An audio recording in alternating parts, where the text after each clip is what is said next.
Good afternoon, everybody. Happy Friday. We've made it. Okay, as you all know, the President is headed to Warsaw on Monday night, where he will meet with Poland's President Duda and the leaders of Eastern Flank NATO allies to reaffirm the United States' unwavering support for the security of the alliance. He will also deliver remarks ahead of the one-year anniversary of Russia's invasion of Ukraine. And joining me today from the National Security Council is John Kirby, who will preview the trip. John, do you want to go? Yeah, sure. Do you Make sure it's all yours. No. I know we were talking about something else back there, but we're not going to. We were, yeah. Well, now you open it up. I know. It had something to do with my age, I think. Thanks, Karine. I appreciate it. And thanks, y'all, for giving me a chance to come up here and talk on Friday. But as Karine just mentioned, the President's very much looking forward to his trip to Warsaw next week, which is ahead, of course, of the one-year anniversary of Russia's brutal and unprovoked invasion of Ukraine. After he lands on Tuesday morning, he will meet with President Duda of Poland to discuss our bilateral cooperation as well as our collective efforts to support Ukraine and to bolster NATO's deterrence. Poland, as you know, is a close NATO ally and has been a critical supporter of Ukraine over the past year.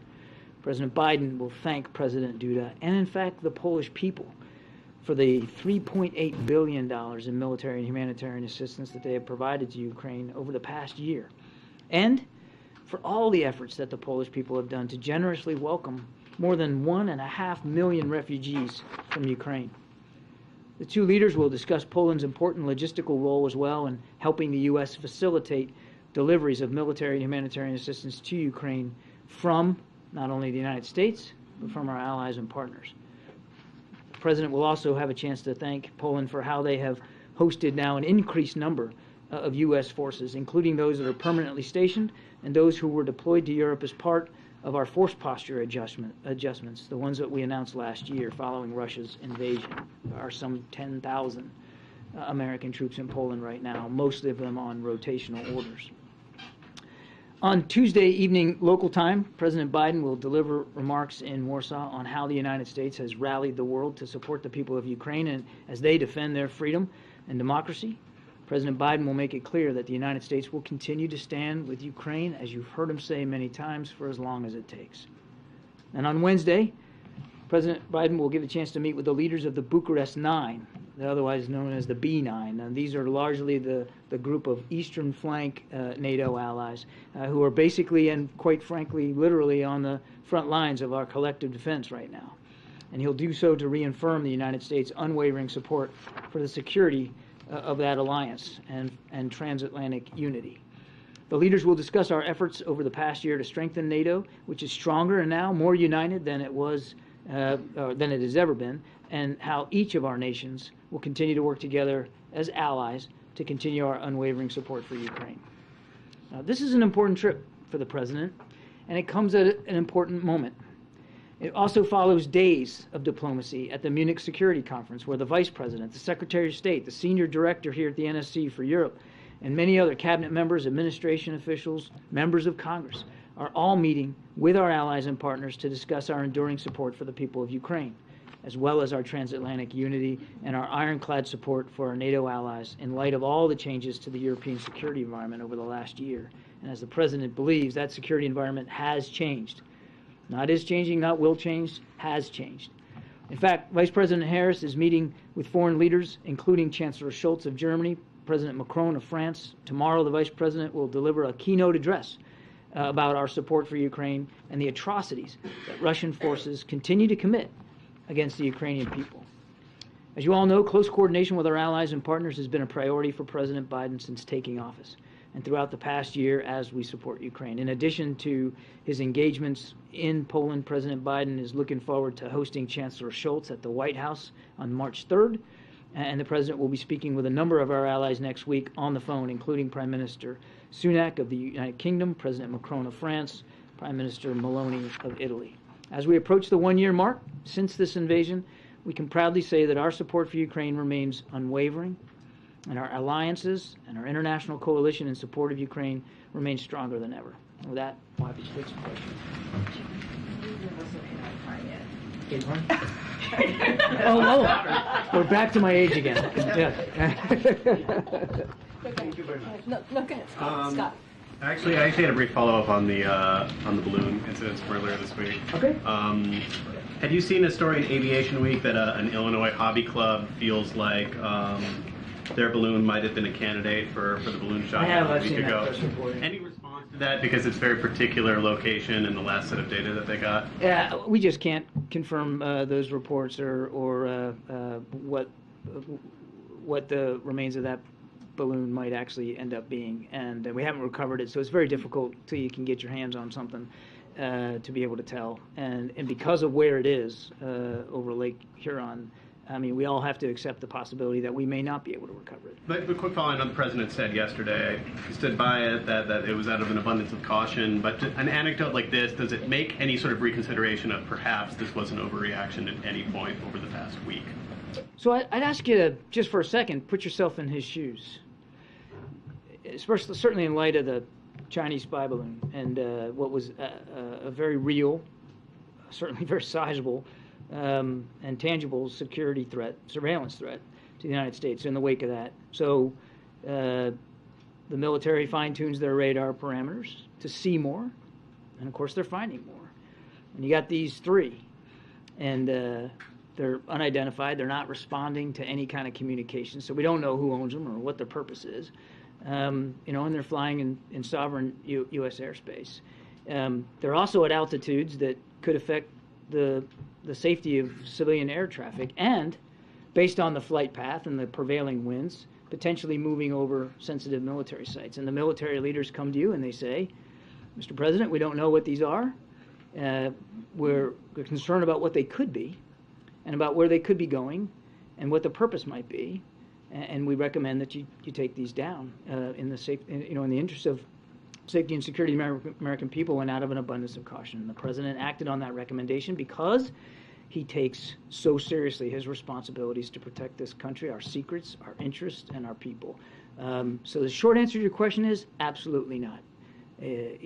Given the situation we were in, the information available, the recommendation of our military commanders, it was exactly the right thing to do at exactly the right time. Now, going forward, and you heard the president talk about this yesterday, we're going to make sure we've got some new rules in place for how we make decisions in future circumstances. That doesn't mean, and it doesn't mean, and you heard the president say this yesterday, it doesn't mean that there won't be additional shoot-downs if he believes there's a legitimate threat to our safety and security.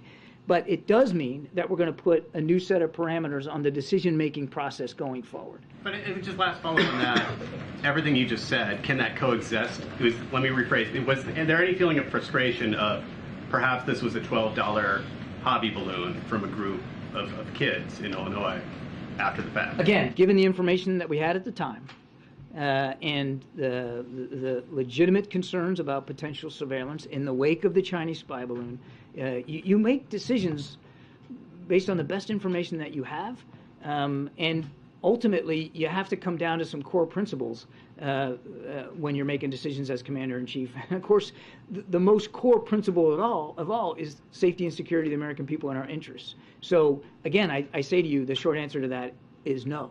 And frankly, given the circumstances in light of what happened with this spy balloon, wouldn't that be a better outcome if it turns out that they were in fact civilian or recreational use or a weather balloon and therefore benign, which is what the intelligence community thinks?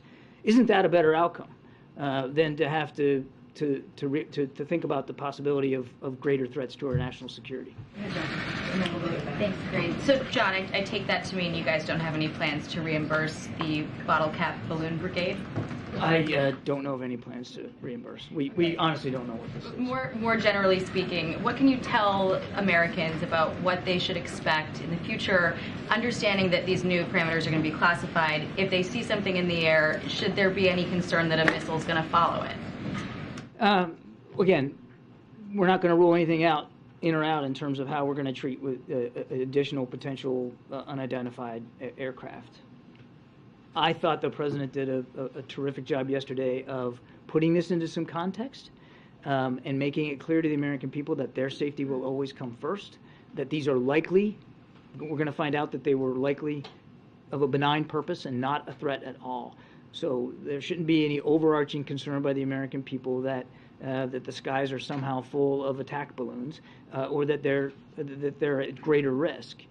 If anything, you look back at how we dealt with this, again with information that we had that wasn't complete, but yet legitimate concerns about a threat, and dealing with that threat safely and efficiently. Nobody hurt as these balloons were taken down. And I think that should give the American people a measure of comfort and confidence.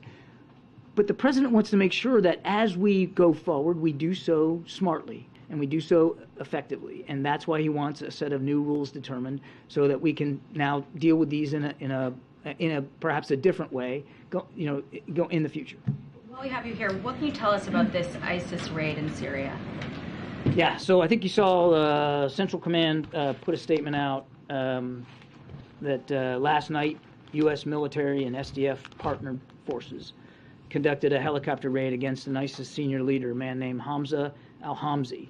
And he was overseeing the group's deadly terrorist network in eastern Syria before he was killed in the raid. As the Pentagon has reported, an explosion during the raid also resulted in 4 U.S. troops and 1 of the working dogs suffering some injuries. The troops and the working dog are in stable conditions, are being treated at a U.S. military facility, U.S. medical facility in Iraq, and I think the Pentagon will have more information on that. Okay, in the back. Thanks, Karine, and thanks, John. So first, 2 questions. First, will the American public eventually find out what these 3 unidentified objects are, including which companies they belong to or which specific benign purposes they had?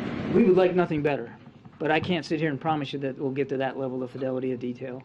A lot of it's going to depend on an ability to recover these 3 objects. And just to remind you, one's on sea ice in the north of Alaska in Arctic conditions, extremely bad winter weather up there. They have not been able to really mount anything on the ice to find them now. The other's in the Yukon Territory, thick wilderness, and as of today, I don't believe the Royal Canadian Mounted Police or their investigative organizations have been able to get to it. And then the other one fell over Lake Huron, again in very deep water. I think the Canadians have decided that they're not going to look for it anymore. I don't believe that the United States has made a call on that yet. So pretty tough conditions, going to be very difficult to find them, let alone once you find that debris, be able to do the forensics to identify it. So I can't promise you that we'll know definitively one way or the other. Question on President Biden's talk with Xi Jinping. So as the administration is trying to ease tensions, the House Select Committee on China is trying to focus on human rights abuses by the regime by planning hearings, etc. on that topic. Will President Biden bring up human rights issues with Xi Jinping? The president never fails to bring up human rights concern. And when he met with President Xi in Bali, he brought it up then. And it's not just with President Xi. The president believes that you have to lead with your values, particularly in foreign policy. He's never shy about bringing that up. Thanks, John, what's the likelihood that President Biden meets with President Zelensky next week? There's no meeting. You're talking about on the trip? There's no meeting with President Zelensky scheduled for the trip right now. And related to President Xi and that call with President Biden as well, have tensions cooled enough to where the two leaders could jump on the phone together right now? There is an open line of communication, and I'm not denying that there aren't still tensions, particularly in the wake of the spy balloon. We don't believe it's the appropriate time right now for Secretary Blinken to travel to Beijing, and you heard the president that he will want to have another conversation with President Xi, as you might expect that he would, but we don't have anything on the schedule right now, and we'll have to do that at the time when the president believes it's appropriate. What's really important here, and I know the question was about President Biden and President Xi, is that the lines of communication with the PRC remain open. I recognize that there are tensions, but Secretary Blinken still has an open line of communication with the foreign minister. We still have an embassy in Beijing with a terrific ambassador, Nick Burns, and the State Department also can communicate directly with the PRC's embassy personnel here. So the lines are open. Unfortunately, the military lines aren't open. And that's really what we would like to see amended. And it was, of course, curtailed after Speaker Pelosi's trip to Taiwan. Is there a precondition for the call? There's no preconditions for a call. The president will want to have a conversation with President Xi at the appropriate time. Good. Thank you. Thanks, Kirby. Just a quick one on the president's trip to Poland. Is he going to be making a stop to Rzeszów or anywhere other than Warsaw? Right now, the trip is going to be in Warsaw. Before the Chinese spy balloon incident led to a fine-tuning of radar, how was the administration tracking these flying objects, if at all? Let me go back and I want to answer your first question again. I said right now. The trip will be to Warsaw. So I didn't want to make it sound like I was alluding to a change to it. And your second question was, how were we tracking these before? Correct, because the reason why you were able to detect and shoot down these 3 objects, the president said yesterday, was because they adjusted the radar. Correct, yeah. So what were you doing before, if anything, to track aerial objects? The commander of NORAD, General Van Herk, spoke to this last week, and the way he characterized it was that they were tuned to look for, defaulted to look for, other types of threats in our airspace, fast-moving, lower altitude, more kinetic potential threats, such as ballistic or cruise missiles or bomber or fighter aircraft. That's what their focus was, that they had not adjusted the, as he called it, gates on the radar, the filters, to look for things that were much higher, much slower, and a smaller radar cross-section, harder to see. So, as we said the other day, when you adjust for that, you're likely to see more of what you're asking the radar to look for.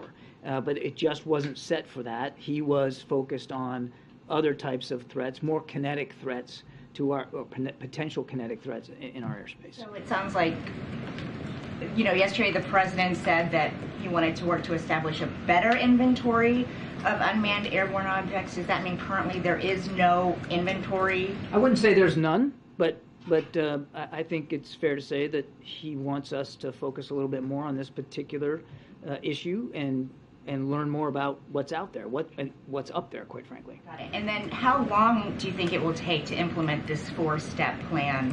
And what will you do in the meantime? Is the policy to shoot them down before you implement these 4 things the president wants? No, I think you can imagine that even though we're still working on the policy parameters, that we're going to continue to follow a very deliberate, thoughtful decision-making process here, should there be another track. There aren't any right now. I can't give you a timeline specific to the calendar about when we'll be done this work, but it won't take very long. I think in a matter of days we'll be able to transmit to Congress the classified parameters. We're still working out through the interagency right now and get those to the Hill within days, I think, and then we'll be executing on it. So there's not. I don't want to leave you with the impression that there's going to be some big old air gap between him wanting these parameters written and us being able to execute on them. How long do you think it'll take? I mean, we're already in many ways using some of those parameters just informally as we're looking at the skies. Again, there's no active tracks right now. So I think it'll just be we'll transmit these parameters within coming days. It won't be very, very long, and it's not like it's going to be sent to be debated on or voted on. It's going to be our parameters defined by the National Security Council team and the interagency on how we're going to deal with this. Thank you. So, question on the trip to Poland. Polls show American support for Ukraine has softened somewhat.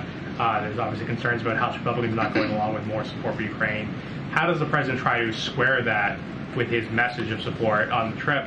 And is his audience, would you consider it to be a domestic audience back home, or is his audience Russia and other countries in Eastern Europe? The president well knows that whenever he speaks, he's speaking to people all around the world, as well as, of course, the American people. But I think you'll hear messages in the president's speech that will certainly resonate with the American people, certainly resonate with our allies and partners, without question resonate with the Polish people who have done so much and continue to do so. And I would suspect that you'll hear him messaging Mr. Putin as well as the Russian people. Now, I want to go back to your first question. Is it almost assumes as if support's going to wane or waver or dwindle, and that's just not how the president sees it. Yes, there are a small number of members on Capitol Hill, in House Republicans specifically, that have expressed publicly their concerns about support for Ukraine. But if you talk to the House leadership, you won't hear that. And you certainly aren't going to hear it on the Democratic side, and you don't hear it in the Senate. There has been terrific bipartisan support through the entire year. Think about what we've done over this year. All of it has been done in the full consultation and coordination with Congress. There's no such thing as a blank check.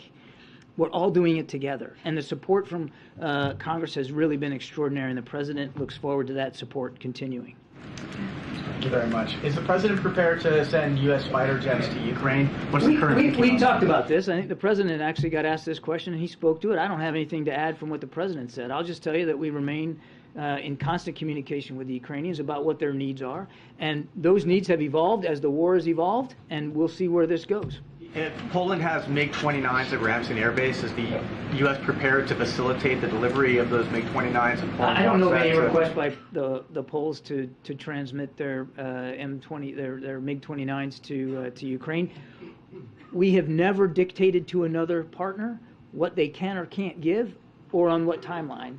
And if one of our allies and partners wants to provide fighter aircraft to President Zelensky, that's certainly a sovereign decision that they have every right to make, and we would welcome that. My last follow-up on this, there's $100 million in the appropriations bill in July to train Ukrainian pilots on U.S. aircraft.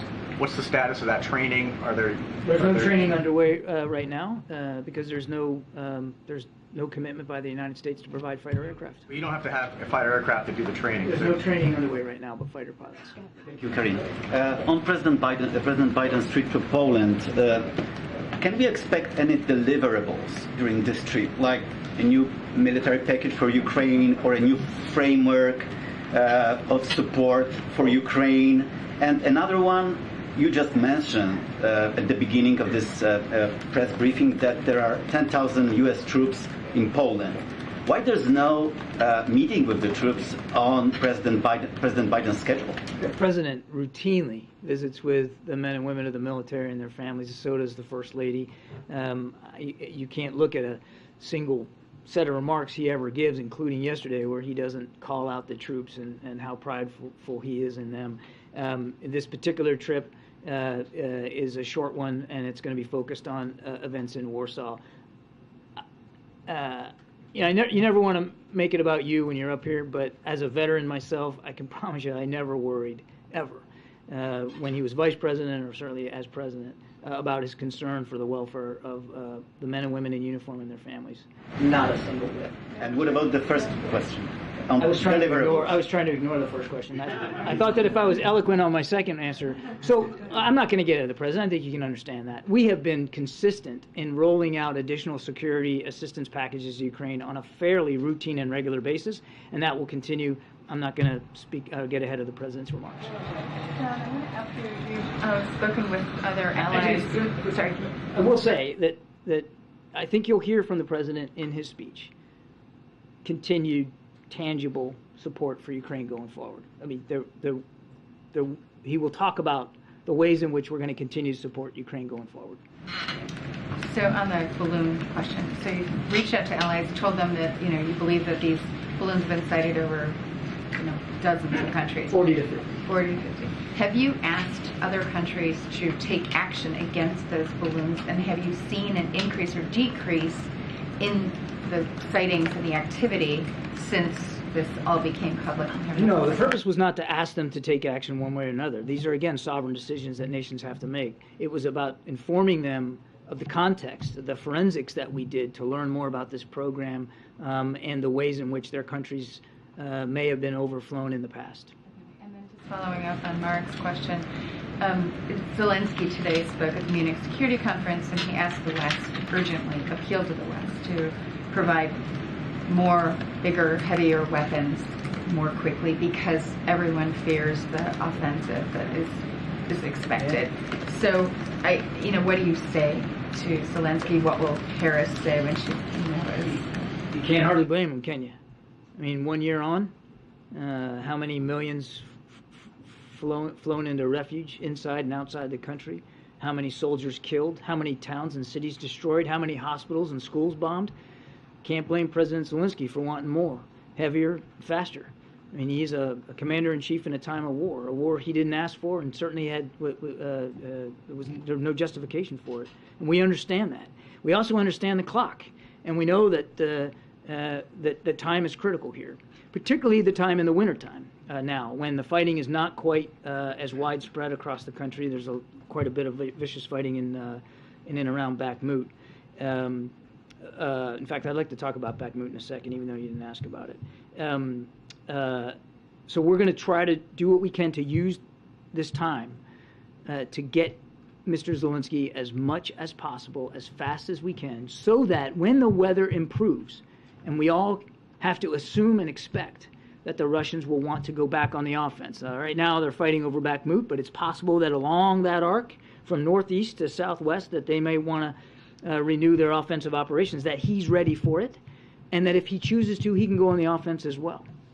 You didn't ask about Bakhmut, but I want to mention it just briefly a little bit. I mean, we've talked about Bakhmut in the past.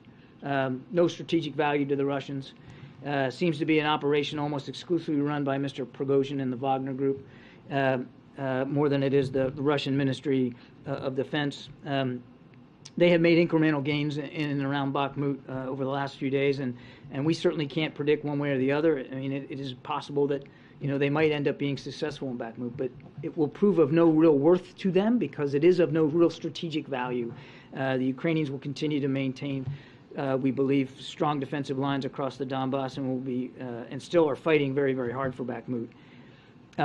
But I do want to say this about the Wagner Group, particularly with respect to Bakhmut. I mean, again, they're treating their recruits, largely convicts, as basically as cannon fodder, throwing them into a literal meat grinder here in human ways without a second thought. And while fighting in Ukraine, we estimate now that Wagner has suffered more than 30,000 casualties, including approximately 9,000 killed in action. About half of those who were killed, Wagner folks, contractors who were killed since mid-December. So think about that. 2.5 months, 9,000 killed, as the fighting in Bakhmut has intensified. Based on previous intelligence, we estimated that about 90% of those killed in the December fighting alone, just in December, were convicts. Men that he just plucked out of prisons and threw on the battlefield with no training, no equipping, no organizational command, just throw them into the fight.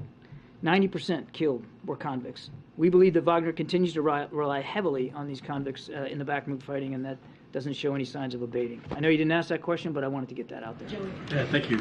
Does it remain the case that no companies, institutions, or other entities have come forward to the federal government to claim possible ownership of the 3 objects that were shot down? As far as I know, it is true that no one has come forward to claim ownership.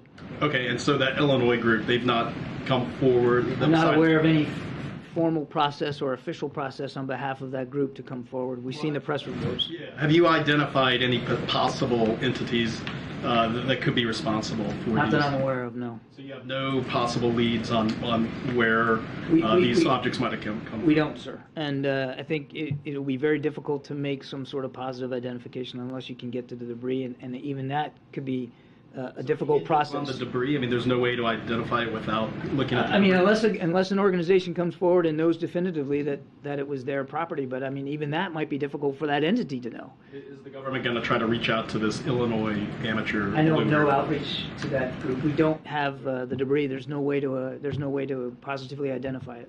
Thanks. Yeah. Thank you. One quick question regarding the Chinese balloon. Can you tell us what's been determined from the wreckage that was found from that particular balloon? No, I can't, because we're not done doing the analyzing. They did finish their recovery operations off the Carolina coast. They got almost all, at least that which was recoverable, and it's quite a bit. It's a significant amount, including the payload structure as well as some of the electronics and the optics.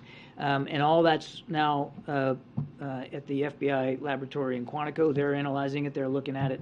And we need to let them do their work in a thoughtful, deliberate way.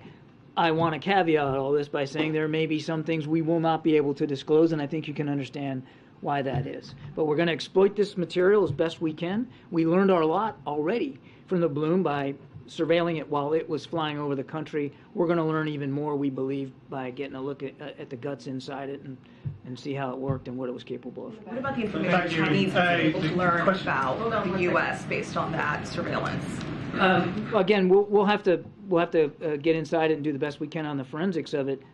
That said, we do not believe that they were able to get anything additive to what already they were able to get through other sources, because we could predict its flight path along that jet stream over the continent.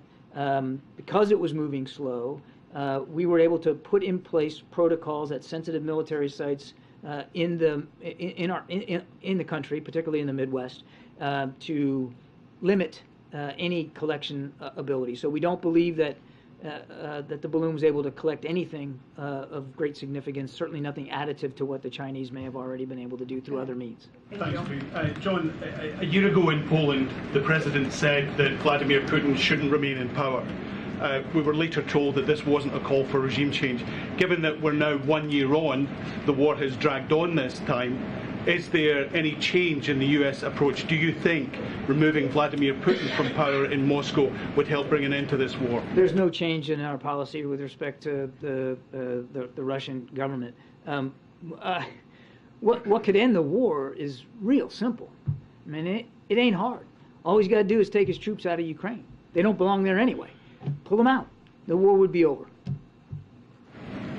Thank you very much, Karine, and thank you, Admiral. Two questions about this whole series of military shoot-downs.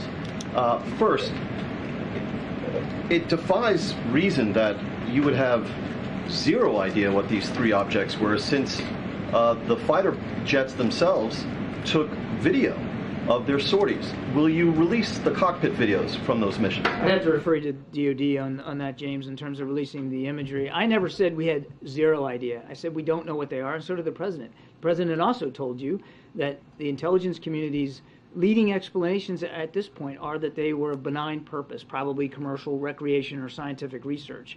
But we may not be able to go to 100% certainty on that unless or until we can get to the debris and analyze it. And as I said earlier, that task alone is going to be very difficult. And I can't predict with certainty that we're actually going to be able to get recover the debris. But we never said we had no idea. We can't prove definitively. The intelligence community has helped us try to do some analysis on this, and that's their leading explanation. So you have tried to portray this entire sequence of events as one in which the commander-in-chief demonstrated good judgment at the right time and did the right things.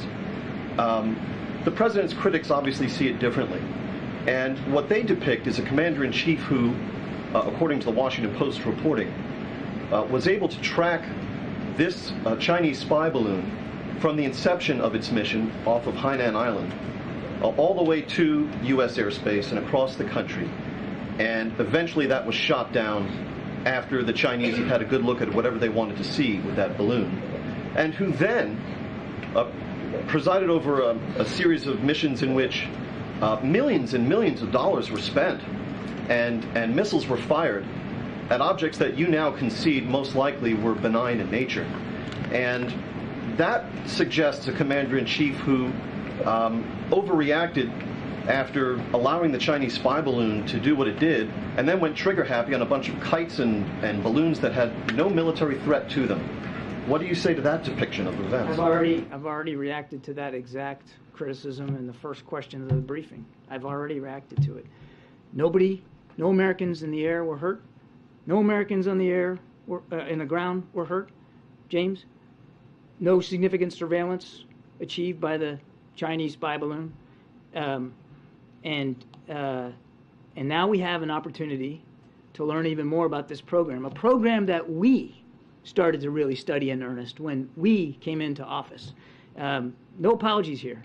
You make the best decisions you can with the information you have, and at the recommendation of the leaders in the Defense Department who are going to have to execute on that mission. The President did exactly that. He put the safety and security of the American people first, and he will never apologize for that. Knowing everything you know now, knowing everything he knows now, would he take the exact same steps and shoot off these expensive missiles at these benign objects? We're going to put some more policy parameters in place, James, to govern the way we handle these going forward. You make the best decisions you can with the information you have at the recommendation of military leaders. I can't say it any more than that. Thank you, Karine. John, you've said often, actually, let me just really clarify one more thing before I move on to Ukraine. Have we I can't imagine anything I said needs to be clarified. Yes. Have we put forward the formal request to the Chinese for the call with President Xi? Okay, so there's no formal request just yet? No. Okay. That doesn't mean it's not going to happen, or the President still doesn't want to talk to President Xi. He will. Understood. On Ukraine, you said often that Ukraine gets to decide when it wants to negotiate. But at this point, is there any serious effort, or is there any effort from the administration side to look at pathways to peace? Do we have any idea of what those pathways to peace might look like? Is it even realistic at this point, absent of Putin stopping his aggression? We're working with Mr. Zelensky on his 10-point proposal. I think you're all familiar with that. And he asked if the United States could devote some of our team to help his team sort of figure out how we can best operationalize that proposal, and that work is ongoing. Okay, and I think part of the problem with the pathways to peace that doesn't seem like it's realistic at this point is, the issue on who keeps what territorially. That just seems like it's way off in the future. Why do you think it's not realistic right now? Well, I don't know. Is it? Do you think that it's realistic? Do you think Mr. Putin has shown even a scrap of interest in ending this war? Like I said, a war could end today? No. And what's he doing instead? Launching cruise missiles and drones into civilian infrastructure, knocking out the power, knocking off the heat, killing kids, sending kids to camps inside Russia, buying drones from Iran and trying to buy artillery shells from North Korea. This is not a man who's at all serious about ending this war. And quite frankly, it shouldn't have to end through negotiations. Now, that's likely the way this will go when President Zelensky's ready for it, but he could end it now just by pulling his troops out. He has shown no indication of being willing to do that, and so there cannot be a serious peace proposal or negotiation until the Russians have shown even a scrap of interest in actually stopping the murder and the slaughter of innocent Ukrainian people. And in the meantime, as President Zelensky very eloquently said over in Munich, there's a need, a real need, an urgent need for the rest of the global community to come together and support him so that his troops can succeed on the battlefield. And that's what we're going to stay focused on right now. Okay. So that if and when he does negotiate, he can do it with a position of strength. John, one on each topic we've been talking about right here. First, as it relates to the Chinese spy balloon, given the reporting that the U.S. was monitoring and were aware of it since its departure from China, much the same way that they shot it within the 12 miles off the coast of South Carolina. Why not make an active decision to shoot it in the 12 miles or the miles off the west coast as well? Why not shoot it before it was over U.S. land and without potentially a threat? Without speaking to the veracity of this reporting, I would, and the specific nature of our ability to track it, the NORTHCOM commander, NORAD commander, General Van Herk has already spoken to this in terms of why he didn't take action at the time.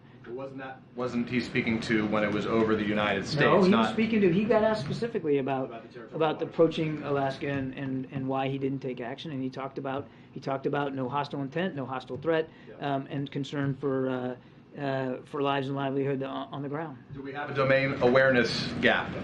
He has identified a domain awareness gap. That's as part of this review that's taking place in some. So it's not a review. We're simply developing. Part of this effort. We are developing new policy parameters that are going to be helping us with the decision-making process, Peter. Now, General Van Herk talked about a domain awareness gap. Some of that gap has been addressed by fine-tuning the radars and making them more sensitive to things that are high, slow, and small. And we'll certainly continue to work with the Defense Department as they begin to move forward. They got a new budget they're working on. If there needs to be more resources applied to this particular challenge, then that's certainly a conversation worth having. Then lastly, about the trip. In late January, the administration announced Dozens of Bradleys would be sent to Ukraine. Any update? Those obviously needed to be built. Any update on the timetable within which those will be delivered to Ukraine? I think you're getting a little confused. The Abrams tanks are being procured through. Correct. I meant to say Abrams. Yes, correct. They are. I don't know where they are in the procurement process. That's a better question for the Defense Department. I'd refer you to those guys. But it's going to be many months before they can be contracted for, built, and procured, and getting them into Ukrainian hands. It's going to be a while. Good, Arno. Thank you. When the president says he's going to support Ukraine as long as it takes, does it mean that if President Zelensky decides to launch a battle to retake Crimea, the president would support him as well? And another question, can you confirm that the top Pentagon official has arrived in Taiwan for a visit? On the first question, I'm not going to get into a hypothetical. I'm certainly not going to hypothesize about potential future operations that the Ukrainians might or might not conduct. That's up to President Zelensky and his team. When President Biden says as long as it takes, he means as long as it takes. He's not trying to be cute by half. There's no special way to interpret that. He means as long as it takes. Hopefully it won't take any longer than another day or so. But I think we all know that's not the case. So when he says it, he means it. And I think all you got to do is look back at the last year, at the unprecedented amount of assistance, security assistance alone. Forget about just the financial and humanitarian assistance that the United States has not only provided but led the world in providing. So he stands by that. And I can't confirm your other question. You'd have to talk to my colleagues at the Defense Department. I don't have detail on the schedule. Are you able to provide any update on whether there are discussions of other Western leaders coming to Poland while President Biden is there? There have been grumblings that Rishi Sunak could come, or Macron. That's the best word I can come up with. Grumblings that what? Grumblings that Rishi Sunak, Macron could come to Poland while the president is there next week. Yeah, I don't know of any plans. That you'd have to talk to their offices about their travel. As I said, he does look forward to meeting with the B9, the Bucharest 9 leaders. So there will be leaders from the eastern flank countries of NATO coming to Warsaw to meet with the president, with President Duda. I do not know about. I don't know about anybody others. And then just one follow-up. I did say in my opening statement that he will reach out to Prime Minister Sunak. He will reach out to Prime Minister Meloni of Italy, and he'll talk to President Macron of France next week. He's anticipating conversations with them next week. Okay, thank you. And then does the White House have any sense of when it will need to go back to Congress and ask for another security assistance package for Ukraine? No. I mean, again, hopefully we won't need to. But we'll certainly be prepared to. We are still executing in the early phases of executing on the appropriated funds we got at the end of the last Congress, which was some $42 billion. Much of that was devoted to security assistance, and as you can see, we've already started sending packages. And we believe that this funding will get us through much of this year, and I just don't have a date certain where I would tell you we'd have to go back. But obviously, if we feel like we need to, back to the President's comments about as long as it takes, we'll do that, and we'll do that at the appropriate time, well in advance of the expiration of any existing funds. Natalie? Priscilla. Yeah. Well, welcome to you got close. Thank you. No, not close at all. I was trying to be nice. Well, welcome to the meeting. Thank you. On next week's visit, are there plans for President Biden to cross into Ukraine? No. And then on the balloons, the protocols and the way they've been adjusted now and how the parameters will be adjusted in the future, does that give the administration confidence that objects that are benign in nature won't be shot down? What I can tell you is these parameters will help us sharpen the decision-making process now that we are looking for more and finding more. And you think, then that's appropriate. But I'd also point you back to what the President said. If he deems something as a threat, he's not going to hesitate. So you're asking me, can I promise that that if he were to take that action, that every single thing would turn out to be exactly what we thought it would be? I can't promise that. All I can promise you is that he will always act in the best interests of the American people, our national security interests, the ability to protect our sensitive military sites and our nation's secrets. That will always come first, and that will always be the default position that he'll take as he makes these decisions. So that doesn't rule out that objects that are... You're asking a hypothetical. I mean, we're not even there yet. All I can tell you is that every decision he'll make going forward will certainly be in keeping with these new parameters, but also designed to keep us safe. Thank you. Sorry it takes so long. kidding me? We appreciate it. All right. Thank you. Thank you so much, Admiral. Have a great weekend. Okay, I just have a couple things at the top. One of them, I'll start off with the Turkey, Syria, and the assistance that we are providing currently after the devastating earthquake.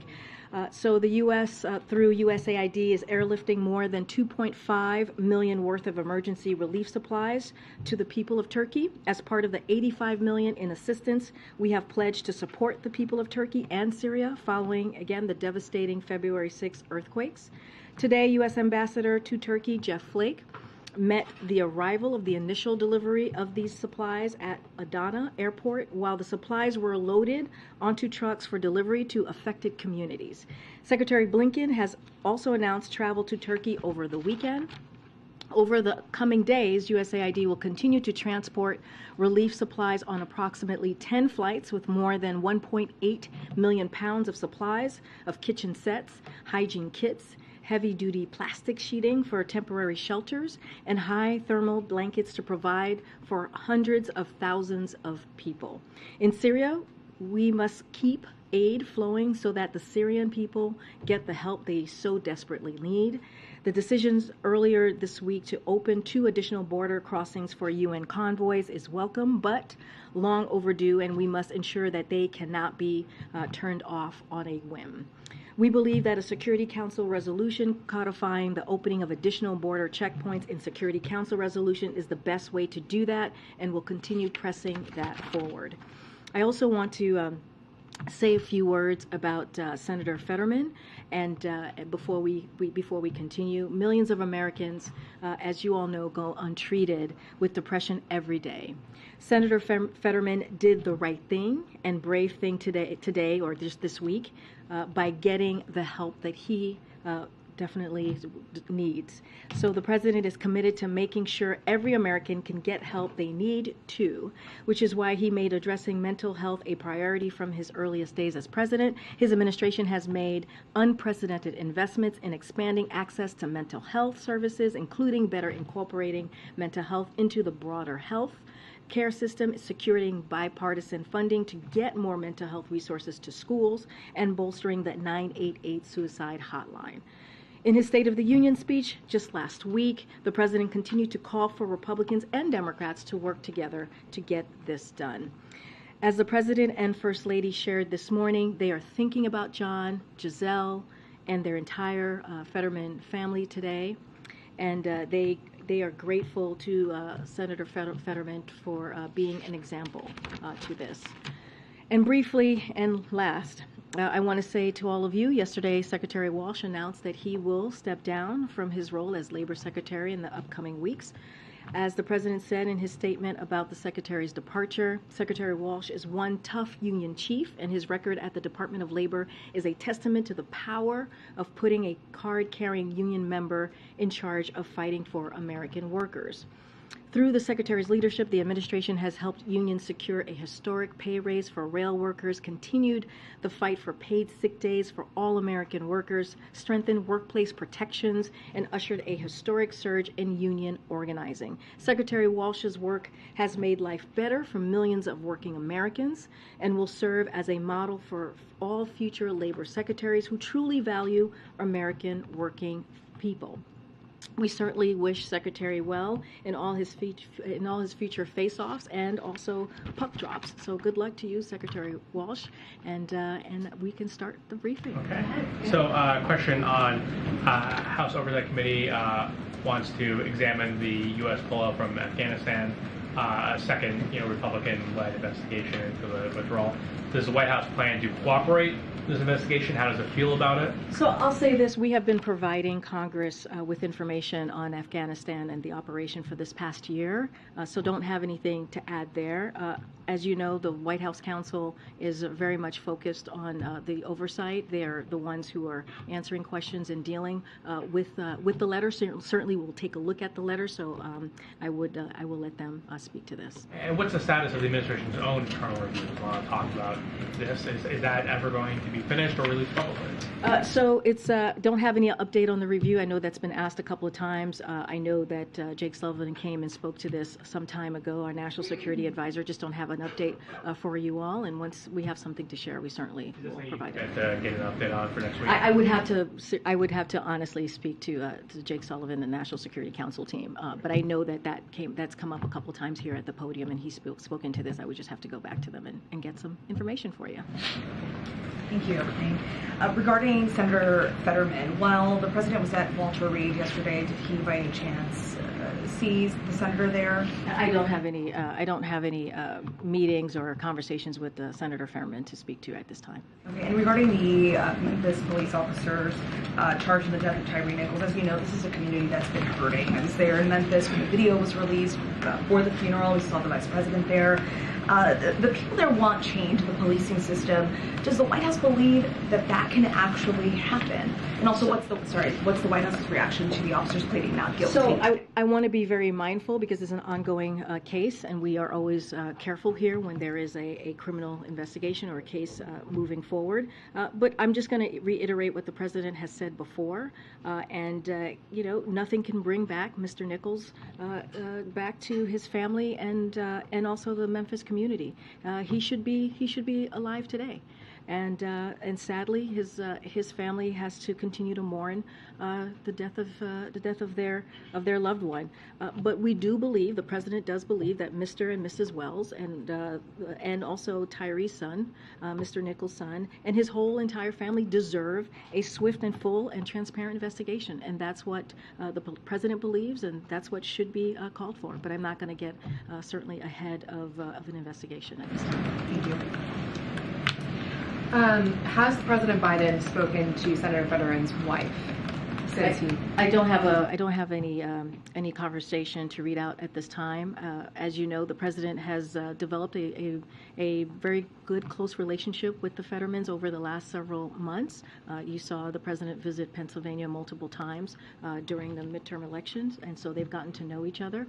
I think the president and the first lady put out a very heartfelt tweet, just lifting up Senator Fetterman and what he has committed to do for himself and spoken and really speak to an issue that millions of Americans have to deal with every day, and that is incredibly courageous and brave to do.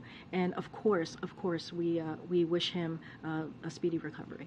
On the response in Ohio and the train derailment with the hazardous materials, there's federal officials on the ground. How long does the administration expect for those officials to stay there? And can the White House provide any assurances based on the information provided to the White House for the residents in that town?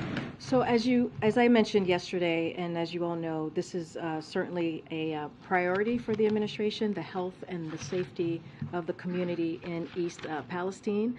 Just a couple of things that I want to say at the top to all of you. So we have mobilized a robust multi-agency effort to support the people of East Palestine, Ohio. EPA is helping the state test the water and air, collect soil samples, and screen homes. The Department of Transportation is helping get to the bottom of what exactly happened, what led to the derailment. FEMA has been closely coordinating with the Ohio Emergency Management Agency and federal partners. The governor said just yesterday, asked just yesterday for public health support.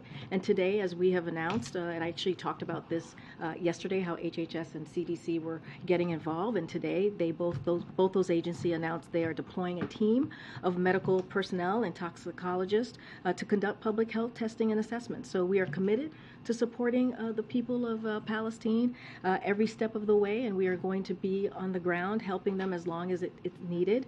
And also we're going to hold Norfolk Southern accountable as well. And we're seeing that accountability. We're already doing that process. Karine, you've got a bunch of personnel changes happening at the White House and openings. How quickly will you be announcing nominees for the Labor Department job and to replace, Lael Brainerd at the Fed? And then just in that context, there's a report out that Carla Frank is also leaving, if you could confirm.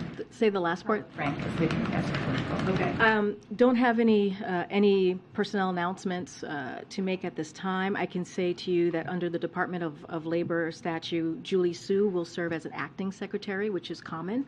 But as far as personnel announcement, I don't have anything to share at this moment. Clearly, filling the role of filling those two roles are critical and important and a priority. Just don't have to share anything to share at this moment. Follow up. I mean, what are you looking for in a labor secretary? You talked about what you thought Marty Walsh brought to the job. What are you looking for? Your economic team. You've raised a lot of concerns over the last year about corporate profit taking, about just empowering unions, kind of supporting unionization drives. Are you looking for a strong labor leader, and is that something that you also would like to see in the next person to go to the Fed? Yeah, I think that's both very good questions. I'm going to leave that to the president to decide what it is that he's looking for in those two key critical positions. No one's going to replace Marty Walsh. He was one of a kind, as I just laid out, and incredibly effective. And we are very, very thankful for his service and wish him well. So don't want to say that's that's what we're going to be looking for, but also that's for the president to decide. As far as the president's economic plan or how he sees the economy moving forward, you kind of see that what he's been able to lay out these last 2 years, and certainly he wants to continue to build on that, continue to build on growing the economy from the bottom up and middle out. I'm not going to get into too many details there. As you know, it's the Federal Reserve, so we're always trying to be really mindful there. But as soon as the president has decided who's going to be next to fill those two positions, certainly we will share that. Thanks, Karine. To follow up on that, both the CBC and KPAC have endorsed Julie Su to officially become the next labor secretary, in part because, quote, the inclusion of an AANHPI as a cabinet secretary is long overdue. Is she on the president's short list? So not going to get into who's on the president's short list or not, but I do want to address the fact that we recognize that it is a priority for the AAPI community, and we are proud that through our work with members of Congress and stakeholders, we've made the most diverse administration that ever, not even in modern politics, but ever. And and we believe we have, and it's facts, we believe we have a historic number of AAPI appointees at the level, including 3 in cabinet, all of whom are women, which is Vice President Harris, as you know, Ty as well. And so we have a number of AAPI ambassadors like Michelle Kwan and Chris Liu, and it's also about 14% of our appointees identify as Asian American, Native Hawaiian, or Pacific Islander. So this is a president that has made a priority to make sure that he has an administration that looks like the country, and that is incredibly diverse and historically diverse. So that is a commitment that he's going to continue to make. I'm just not going to get ahead of the president's decision at this time. And then switching topics on a topic that you brought up with John Kirby earlier, when you said that neither you or he have hit your prime yet. Does the president have anything to say about this national conversation that was sparked after a claim that was seemingly made in defense of the president that Nikki Haley is not in her prime because women hit their prime in their 20s, 30s, and 40s? I'm not going to comment directly to that. That is something clearly that needs to be addressed by... Right, I only bring it up because you No, brought it up. I'm going to say something. Just give me a second. I have something to say. When you look at this president's administration, and we have talked about the numbers before, there are more women in his senior advisor and his senior staff role than men. And I think when you think about that, you see a president that truly takes pride and takes deep consideration into making sure, and meaningful consideration into making sure there are diverse voices around him, and I think that's important. And so what I want to say is just watch his actions, watch what he's done. You just asked me about Julie Su, and I laid out what the president has done in having the most diverse administration. And so I think all you have to do is look at the numbers, look at the people around him, look what he's been able to do, look how he's lifted up different communities, including women, and I'm just going to leave it there. It is clearly, truly a priority for him, and I'll just leave it there.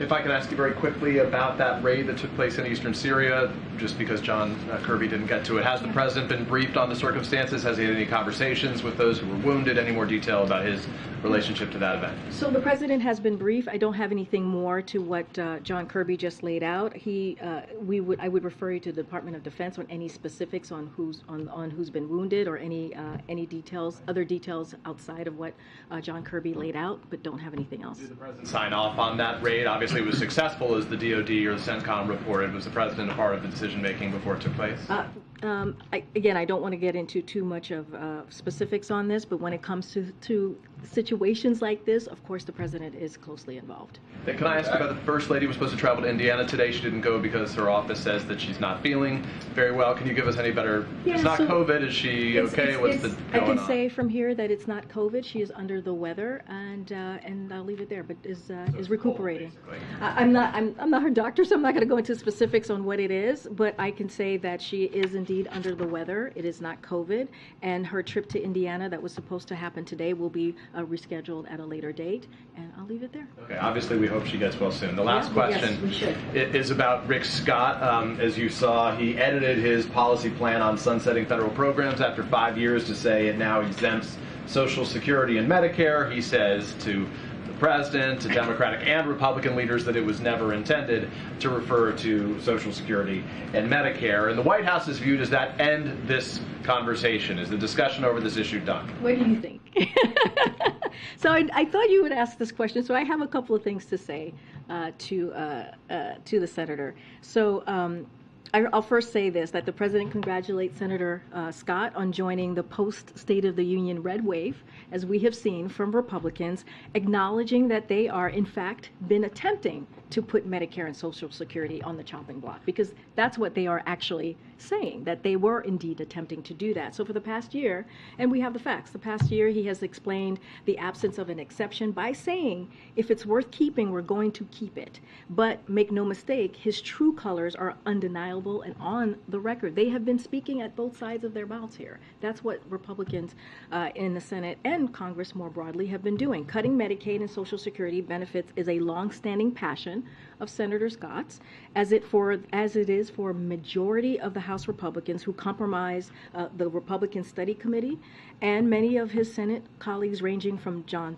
Thune and to Ron Johnson. And so, for example, in 1990s, Senator Scott supported fully privatizing Medicare, and let's not forget, just weeks ago, they all said and were saying that they wanted to repeal the Inflation Reduction Act. By doing that, you certainly it would be one of the biggest cut to Medicare benefits if you were to do that. And let's not forget, the Inflation Reduction Act actually cuts down the deficit by $200 billion. So we thank Senator Scott for continuing to share his heart with the world. And we, with that, I'll just leave it there. I'm going to go to the back a little bit here. Yes.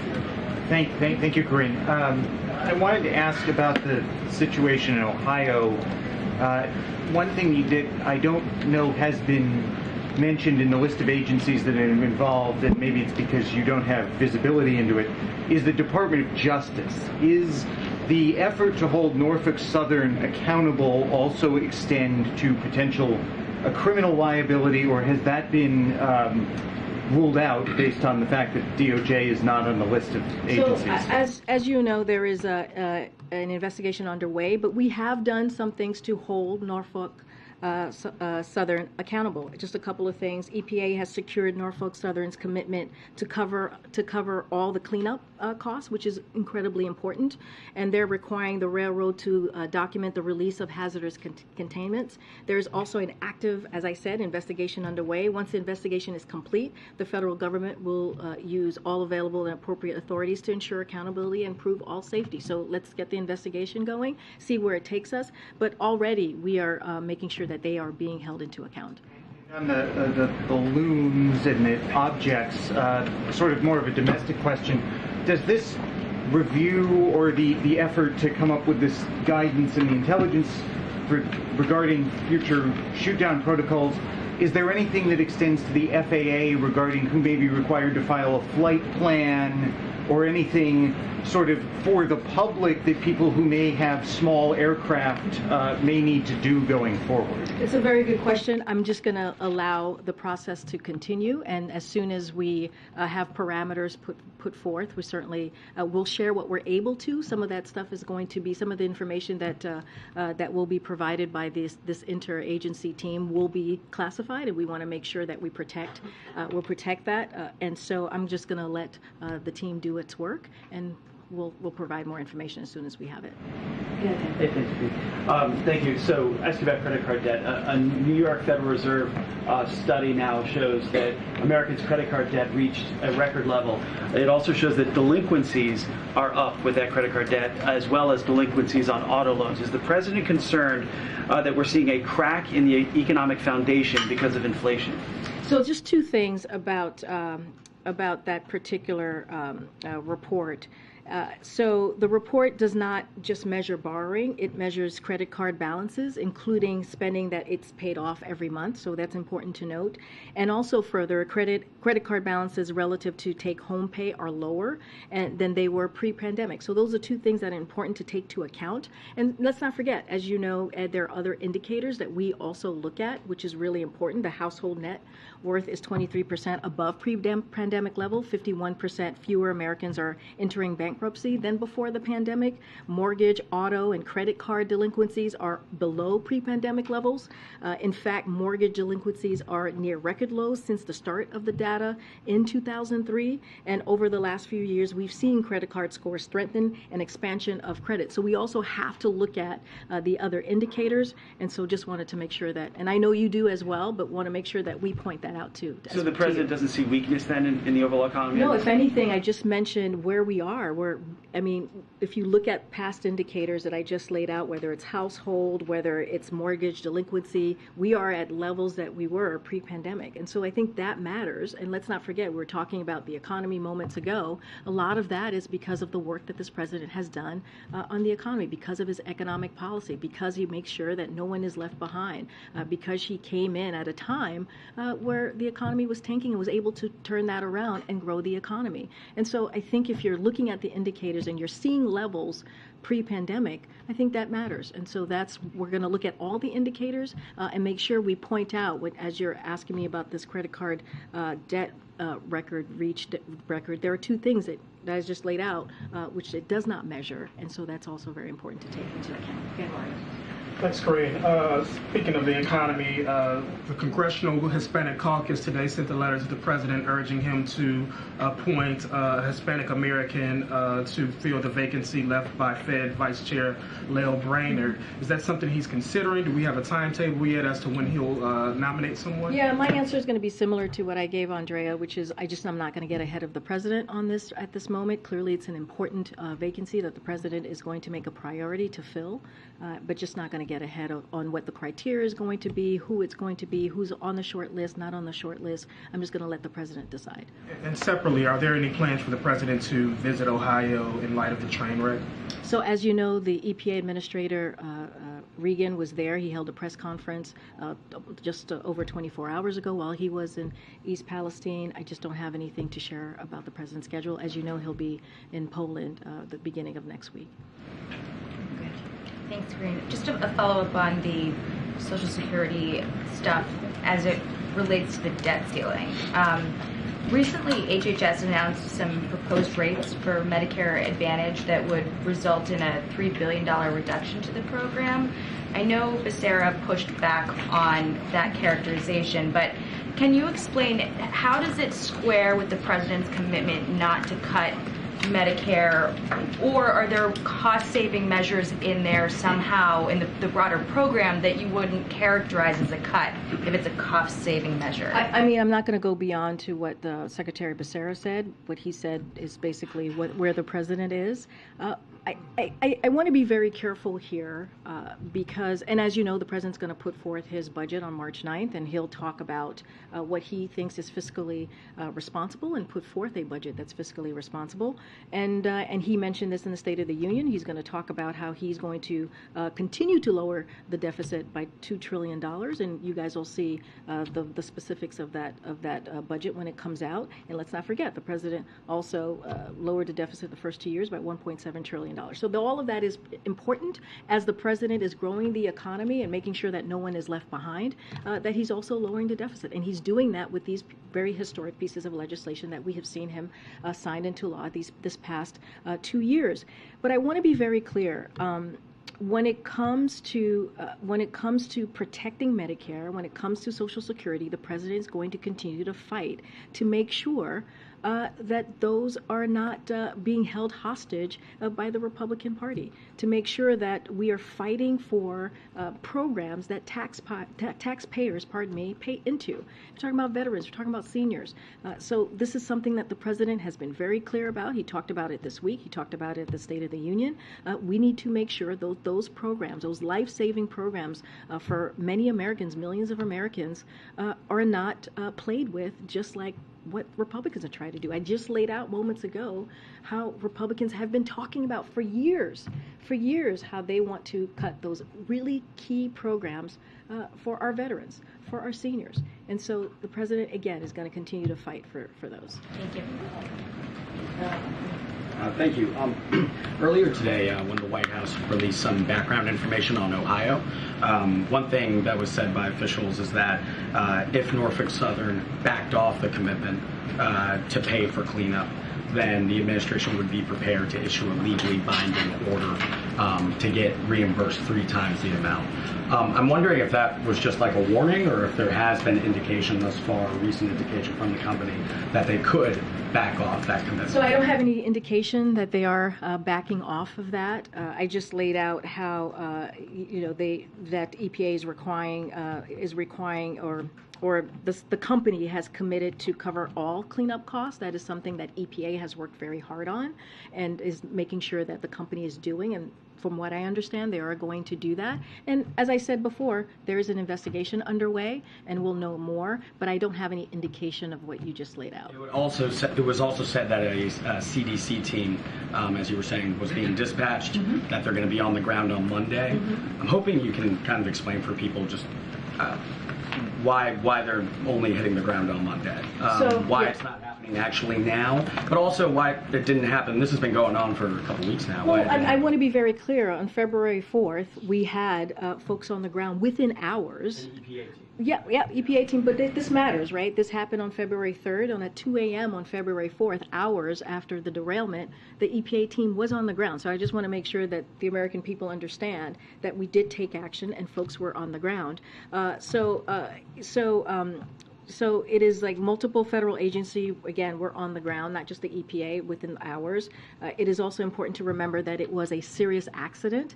And so when these incidents happen, you need to let the emergency response take place. So that is important as well. Senior leadership arriving in those initial days would detract from those urgent response efforts.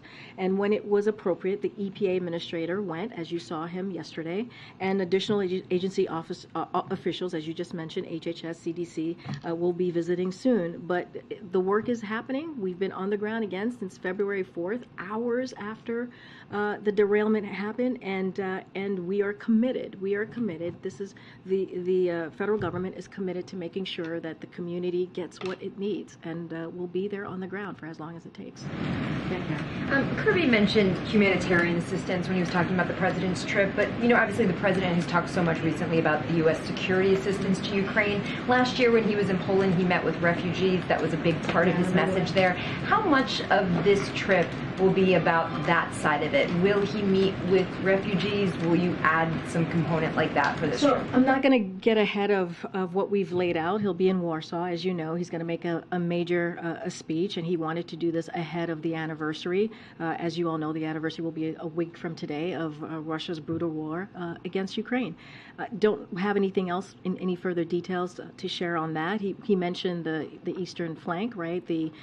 Which is incredibly important to be there to show our commitment to Ukraine, but also our NATO alliance. And so that's what you're going to hear from the president. Don't have anything more to share on any humanitarian aid or security assistance.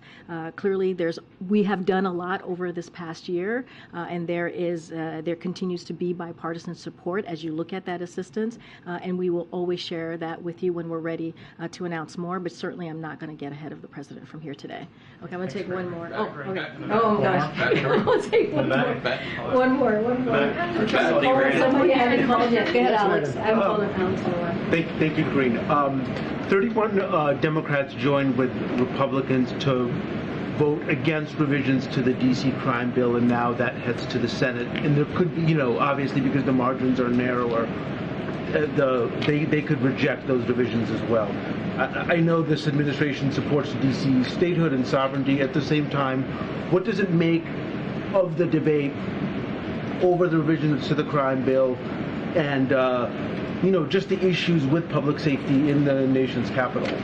So just because you mentioned the House Republican, I just have to say this on the record. It is yet another clear example of why, as you just mentioned, D.C. deserves statehood. That is something that the president has supported since his campaign and will continue to do so. As it relates to the D.C. crime bill itself, look. The president has never been clear that we must do more to reduce crime and save lives, and that's why he's taken those executive actions that he's done the last 2 years. He outlined, as you all know, the Safer America plan. The president believes that making our communities safer requires a couple of things: funding the police and promoting effective prosecution of crimes affecting families today, from gun crimes to carjackings to fentanyl trafficking, investing in crime prevention, including drug courts, mental health, substance use disorder services, homeless services, summer jobs, and mentoring for teenagers and young adults.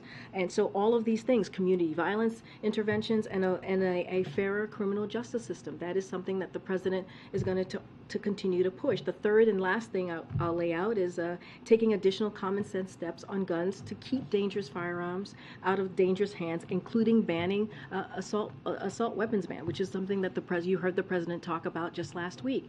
So look, the president has put forth a plan, a safer community, a Safer America plan, to make sure that our communities are indeed safe. He's taken actions the last 2 years, and he'll continue to do that. And so I'll just leave it there for now. Thanks, everybody. Thanks. See you next week. See some of you in Poland.